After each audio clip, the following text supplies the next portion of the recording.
Thank you. Okay, merci beaucoup. Now, on the issue of Congo, two groups came up.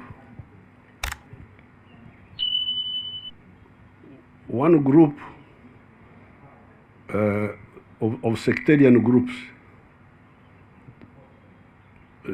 tribal sectarian groups. You had the group of Kasavubu, who was organizing the Bakongo tribe. You had Karonji Arbe, who was organizing the Kasai tribe.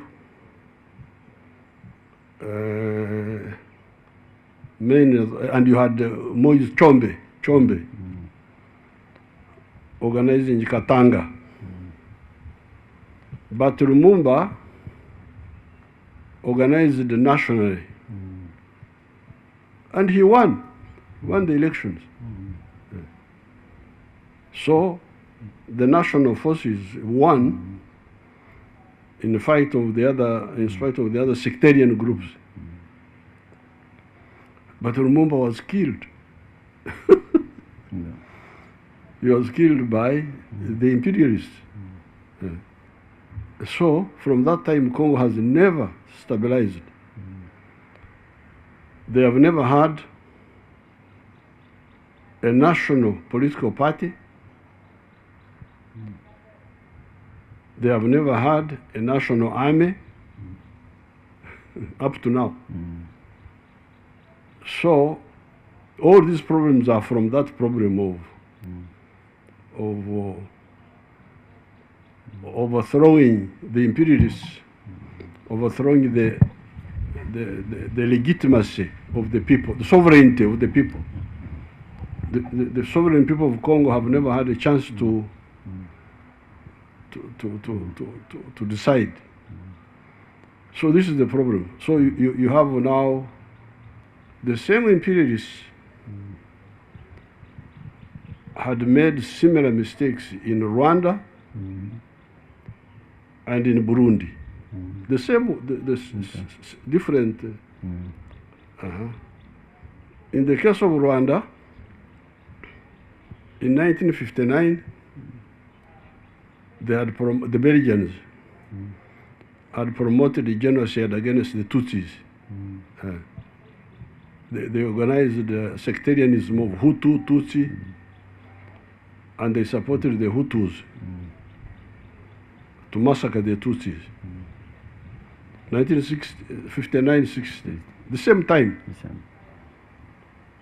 Now, that massacre of the Tutsis of 1959-60 produced a Tutsi diaspora who ran away. Many of them were born here. So the diaspora of Tutsi came to Uganda, they went to Congo, they went to Burundi, they went to Tanzania. So in Congo, they have overthrown the sovereignty of the people by killing Lumumba. Here, they have destroyed the Tutsi group. Then Burundi. Burundi, they tried to make it the same like Rwanda, but Burundi they had good leaders who did not allow sectarianism. In the elections of 1961, or those elections, a national force called UPRONA won the elections, led by Prince Rwagasore.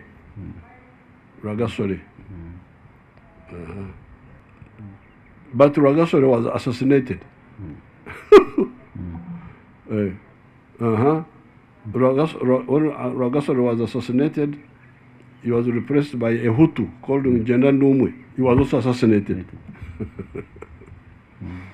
So Uprona was decapitated. And then you got new stupid people who came in, and now Burundi became like Rwanda. Hutu, Tutsi, Hutu, Tutsi. So here they had their groups here, sectarian group, which they had created here. There was a party for the Catholics here, a party for the Protestants, a party for the Baganda. Sectarian of religion, of tribe, promoted by the imperialists and their puppets. So we got independence in 1962, but we were soon in crisis. Crisis 1966. Then eventually, but during that time, around 65, that's when we started a student movement here. The student movement was rejecting all this nonsense. We were saying, no, we don't accept sectarianism. We want people's interests. So the crisis was going on, but we were also building. Until Amin came in. Amin came in 1971. Now we went from mobilization, activism to armed struggle. And eventually we defeated Idi Amin, 1979-80. But we were together with other people, with Tanzania, with what? The political issues were not resolved, so we fought another war, 81, 86. That's how we came in. So therefore, in Uganda eventually, a national force came up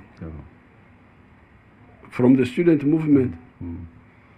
And this national force was built a political party, which was national, but also army. That's how we were able to stabilize Uganda. Now, when we created some stability here, then all these groups here started trying to do the same, to copy our example. That's how the RPF goes to Rwanda now. Although we had not planned with them exactly the details, but they were copying what we had done. Now, when they went, Mobutu now, having created problems for a long time in Congo, now intervened in Rwanda.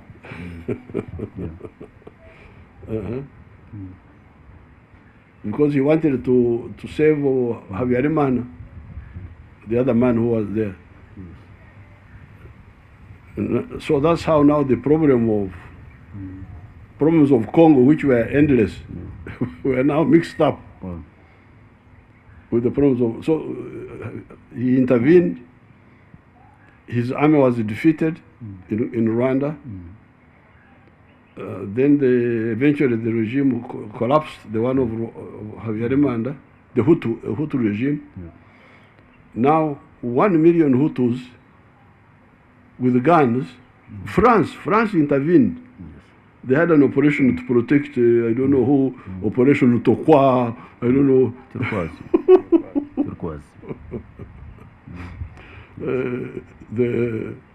But they couldn't change the situation in Rwanda. So 1 million Hutus with arms entered Goma, Congo. So I begged Mobutu, Excellence, Marshal is Marshal.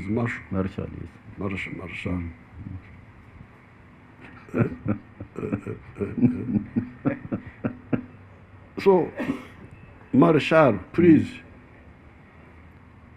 remove these Hutus from the border.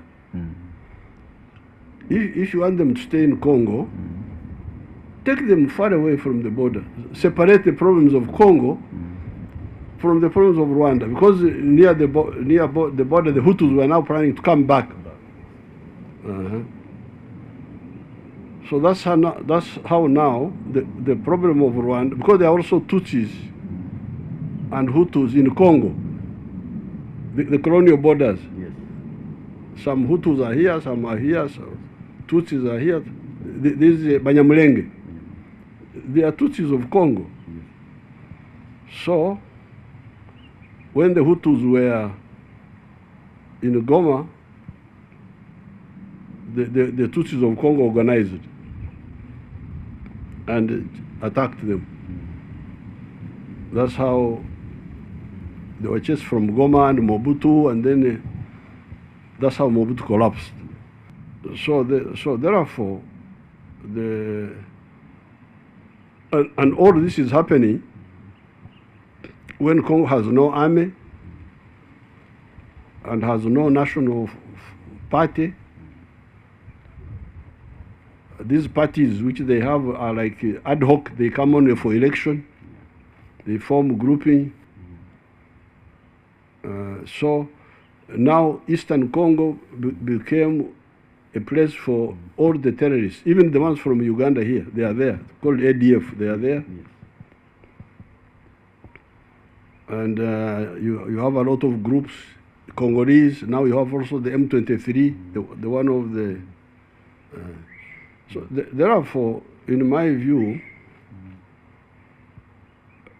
we are working bilaterally with the Congo government to deal with the issue of the ADF. Because the ADF this ADF was started again by Mobutu. I have written a booklet on that also. You know, I have books all the time. Everything I have written. So I will give you all the documents. Okay. You know, these terrorists, once somebody is a terrorist, then his orientation, he does not attack army. Doesn't attack army, doesn't attack police, he attacks soft targets, civilians. Like recently they came and killed 37 young children, recently, in Uganda. From Congo they came and cut with machete 37 young children who were in the school. That's why you need now another solution, the local defense unit. But these governments fear the people. They say, if I arm them, they will turn against me.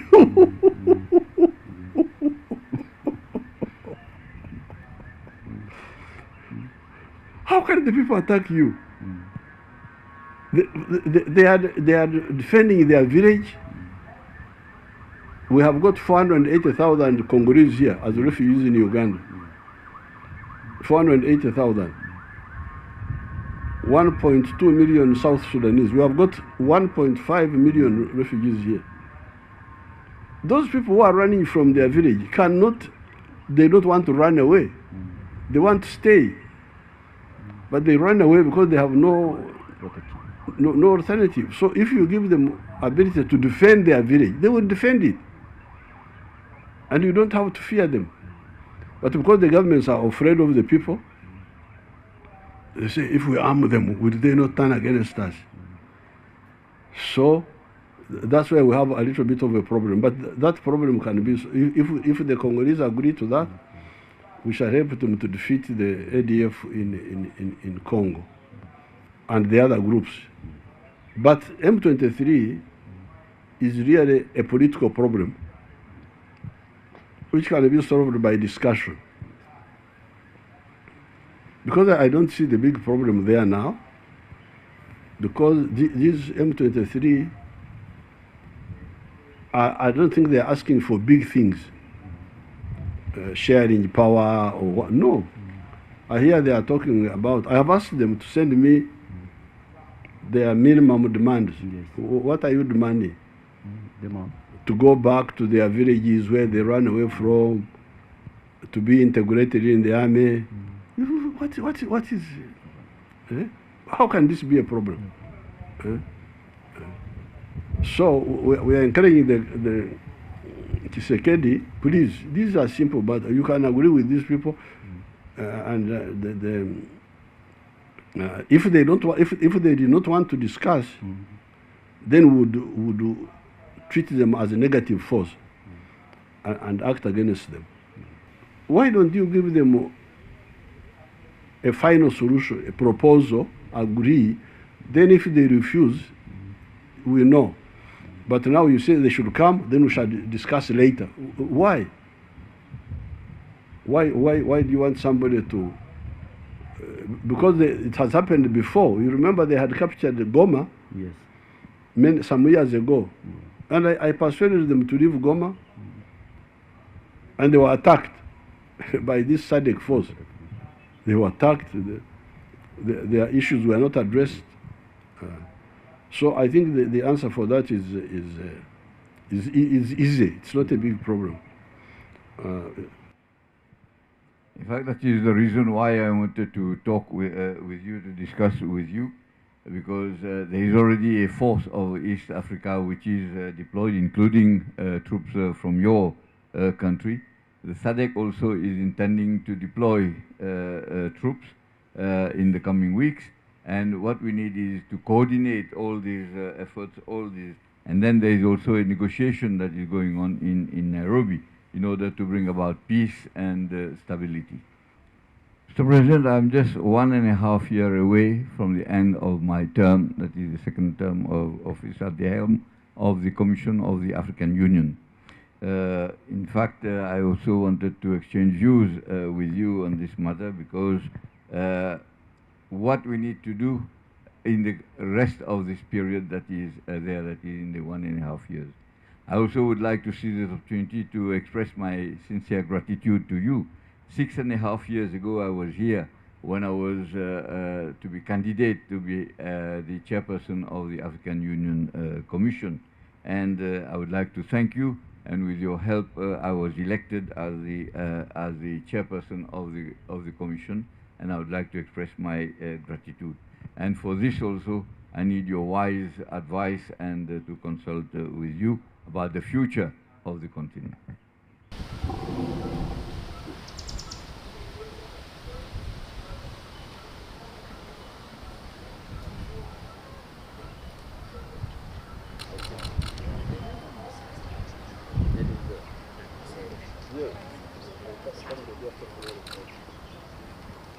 These are the documents I wrote to the summit in Goma. This is the one we wrote long ago, 2000. This is the recent one.